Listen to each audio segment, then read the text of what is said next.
সবার কাছে ভোট চাই।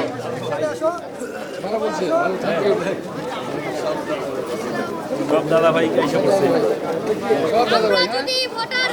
ধানের শীষে ভোট দিতাম। হ্যাঁ হ্যাঁ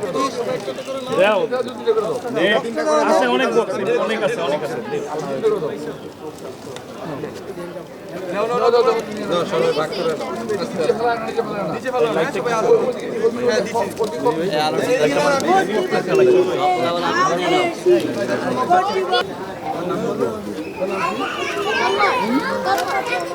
কমন দিয়ে দেন, করলে পরে দরকার হলে ফটোকপি করে নিব।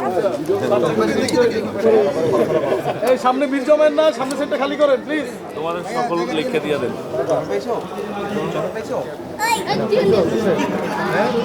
আসেল কেমন আছো? গাড়ি একদম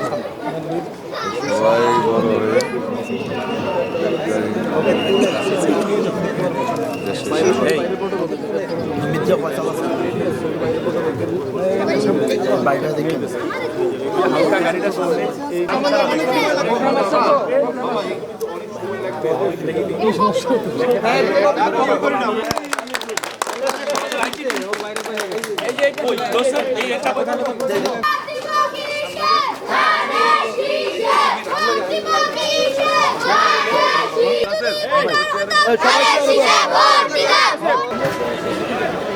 আমাদের মাঝে উপস্থিত হয়েছেন ঢাকা ৮ আসনের ধানের শীষের মনোনীত প্রার্থী, বিএনপির মনোনীত প্রার্থী, পত্র এলাকার কিন্তু সন্তান, বিএনপি স্থায়ী কমিটির সদস্য, সাবেক সফল। উনি অত্যন্ত ব্যস্ত একজন মানুষ। ওনার মূল্যবান সময়ে আজকে আমাদের এই মাঝে এখানে মা বোনেরা, আসসালামু আলাইকুম। প্রিয় নেতাকে পরিচয় করে দেওয়ার কিছু নাই। আমাদের প্রিয় নেতা কোনো ধরনের সমস্যা থাকবে না। আর এইটুক তো আপনারা জানেন যে ভাইকে সবসময়ই পাওয়া যায়। তো এখন আমি আসছি নির্বাচনের জন্য, একটি ভোটের জন্য।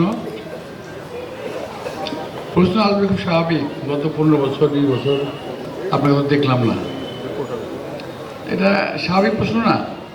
এখন আসছেন ভোটের জন্য। আমি বলতে পারি একটা জিনিস, যে কজন প্রার্থী আসবে আপনাদের কাছে তাদেরকে আপনি কখনোই দেখেননি। আমাকে কিছু সময় হলো দেখেছেন, কিছু সময় হলো দেখেছেন, কখনো রাজপথে, কখনো আপনাদের পাশে মিছিলে, কখনো আমি গ্রেপ্তার হয়েছি পত্রিকা দেখেছেন অথবা টেলিভিশনে দেখেছি। 17 বছরে কমপক্ষে 10-12 বার জেলে গিয়েছি, অনেকদিন জেলে থেকেছি। সাজাও হয়েছে আমার 11 বছর, আমার স্ত্রী 16 বছর, আমার ভাইয়ের 8 বছর। এক পুরো পরিবারকে সাজা দিয়েছে আমাদের। যাই হোক, কোর্ট কাছারি করে আমরা জিতেছি, ওখান থেকে আমাদেরকে নির্দোষ খালায় দেওয়া হয়েছে। অন্যায়ভাবে সরকার আমাদেরকে জেলে নিয়েছে। তো এই 17 বছরে আমরা আমাদের মাঝ থেকে অনেক মুরব্বীদের হারিয়েছি, অনেক ভাইদের হারিয়েছি, অনেক সহকর্মীদের হারিয়েছি, অনেকে এখনো জেলে আছেন। তো আমি বেশি কিছু না বলে বলবো যে কয়েকদিন আগে আমি একটা এরকম সবাই গিয়েছিলাম, তখন আমাদের মা বোনেরা ছিল, সঙ্গে আবার জেনারেশন জেড, জেনারেশন জির বাচ্চারা ছিল। তো জেনারেশন জির বাচ্চাদের বোঝা খুব মুশকিল, যাদের বাসায় আছে তারা বুঝবেন, এদের প্রতিগত বোঝা খুব মুশকিল। আমাকে হঠাৎ করে প্রশ্ন করলো, আচ্ছা আঙ্কেল আপনাকে যে ভোট দেবো কি জন্য দেবো? আমি আর কি জবাব দেবো বলেন? আমি যদি বলি ভোট তো তোমাকে দিতে হবে, কাউকে না কাউকে, আমাকে কেন দিবে না? তুমি আমাকে জবাব দাও। আমি তো তোমার বাচ্চাদের সঙ্গে খেলাধুলা করে বড় হয়েছি, আমি তো এলাকায় বড় হয়েছি, এলাকার আলো বাতাসে যেমন তুমি বড় হচ্ছ, আমি কিন্তু এলাকার আলো বাতাসে বড় হয়েছি। সুতরাং তোমার ভোটটা আমি প্রাপ্য। তুমি তো ভোটার হয়েছে বলে, হ্যাঁ তোমার ভোট আমাকে দিবা। তো যাই হোক, আমাকে তখন সে এগ্রি করলো যে আঙ্কেল আপনাকে ভোট দেবো। আপনার উত্তরে আমি হ্যাপি না হলেও আপনার কাছে আমি উত্তর পেয়েছি। বুঝতে পারছেন অবস্থাটা? হ্যাপি না হলেও আমি উত্তর পেয়েছি আপনার কাছ থেকে। মানে আমার উত্তরে সে হ্যাপি হয় নাই। আমি কি উত্তর দিতে পারি? আমার উত্তর দিতে দেওয়ার নাই। তবে আপনাদেরকে আমি একটা কথা বলতে পারি যে আমাকে যদি আপনারা ভোট দেন, এলাকার সন্তান হিসেবে ভোট দিয়ে আপনি একটা মানসিক শান্তি পেতে পারেন, এক নম্বর। দ্বিতীয়ত হলো আমাকে পাশে পাবেন যখন খুশি তখন। যদি আমি অসুস্থ না থাকি, যদি আমি বিদেশে না থাকি, আমাকে পাশে পাবেন। আর আমার খুব মানে প্রিয় এলাকা এটা। তো এই এলাকাবাসীকে স্বাচ্ছন্দ্য দেওয়াটা হলো আমার দায়িত্ব আমি মনে করি। যদি আপনি কখনো অস্বাচ্ছন্দ্যে ভোগেন, আমাকে স্মরণ করবেন, ইনশাআল্লাহ আমি আপনাদেরকে স্বাচ্ছন্দ্য দেওয়ার চেষ্টা করব। আরেকটা বলবো, এখন কিংবা আগামীতে আমার দলীয় কোনো নেতা কর্মী যদি কোনোভাবেই আপনাদেরকে বিরক্ত করে, কোনোভাবে, সেটা আপনারা আমাকে স্মরণ করবেন, ইনশাআল্লাহ সেটারও একটা ব্যবস্থা আমি করব। তবে আমাদের নেতাকর্মীর বাইরে কিছু লোক আপনাদের এলাকার ভিতরে আসে, খেয়াল রাখবেন। আমাদের দেশটা কিন্তু এখন অনেক সমস্যার পাশাপাশি কয়েকটা মারাত্মক সমস্যা ভুগছি আমরা। অন্যতম সমস্যা হলো মাদক। অন্যতম সমস্যা মাদক কিন্তু আমাদের সমাজের এখন।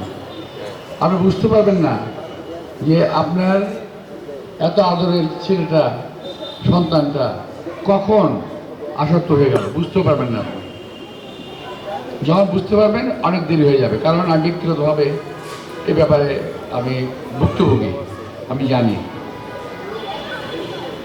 বোঝাই যায় না, এটা বোঝাই যাবে না, কিন্তু আস্তে আস্তে আস্তে আপনি বুঝে ফেলবেন। আপনি ওর যেহেতু আপনার সন্তান, ওর আগের প্রতিদিনের চালচলন আজকের চালচলন কিন্তু এক হবে না।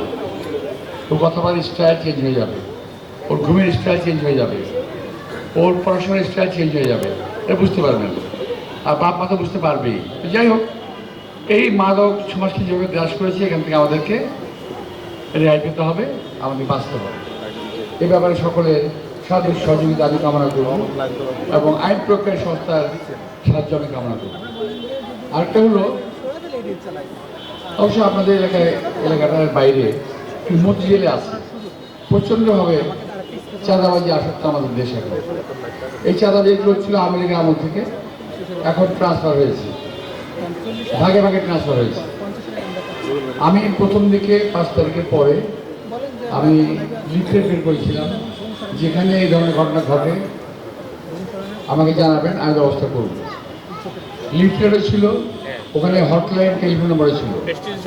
প্রায় 2 মাস আমি চালিয়ে গেছি, ভালো ছিলাম। যখন প্রত্যাহার করলাম, দেখি আবারও শুরু হয়ে থাকে। এটা থেকে আমাদের বাঁচতে হবে, কারণ এটা এই বিষয়টা, এই যে যাদের টাকাটা যায় ওই মাদক ব্যবসায়ীদের হাতে, সন্ত্রাসীদের হাতে। আর একটা সন্ত্রাস, দখলবাজি, এখান থেকে আমাদের বেঁচে থাকতে হবে। আমি কথাটা বলতাম না, এটা বললাম এই কারণে যে অনেক প্রার্থী এ ব্যাপারে আমাকে দায়ী করার চেষ্টা করছে। আমি ওনাকে যে জিজ্ঞেস করতে চাই যে ভাই, 17 বছর কি আমি ক্ষমতা ছিলাম? গত 1.5 বছর কি আমি ক্ষমতা ছিলাম? ক্ষমতা তো আপনারা আছেন। 17 বছর ছিল আওয়ামী লীগ, বাকি 1.5 বছর তো আপনারা ক্ষমতা। কোনো সন্ত্রাসী কোনো চাঁদাবাজি আপনি গ্রেপ্তার করেন না কেন? পুলিশ তো আপনাদের হাতে কন্ট্রোলে, কেন গ্রেপ্তার করছেন না? আমাকে দায়ী করবেন কেন? এই কথা আমি এই কারণে বললাম। তো প্রিয় ভাইরা, আপনারা যে কদিনই আমাকে চেনেন, যে কদিনই, এই কদিনে আমি আশা করব, আমার বিশ্বাস এই আমার সম্পর্কে এই ধরনের কোনো অভিযোগ আপনাদের কাছে আসে নাই।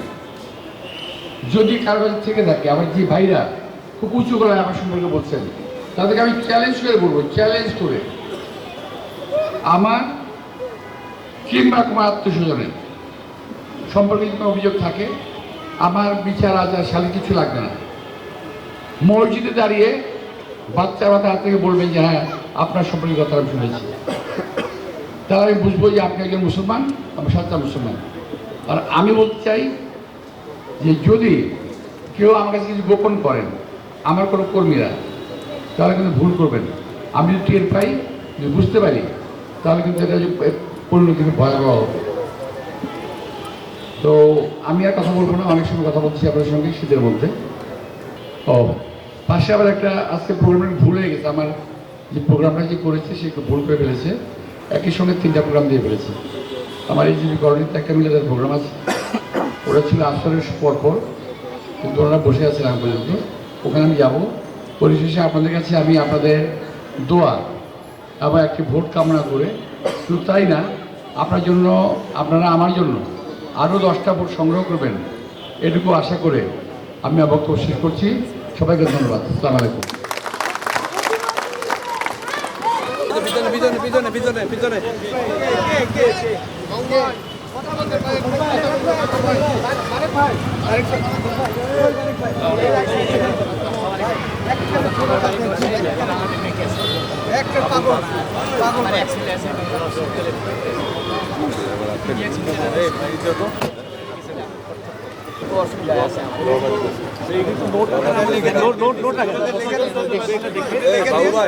চলে যান, সবাই সরে যান।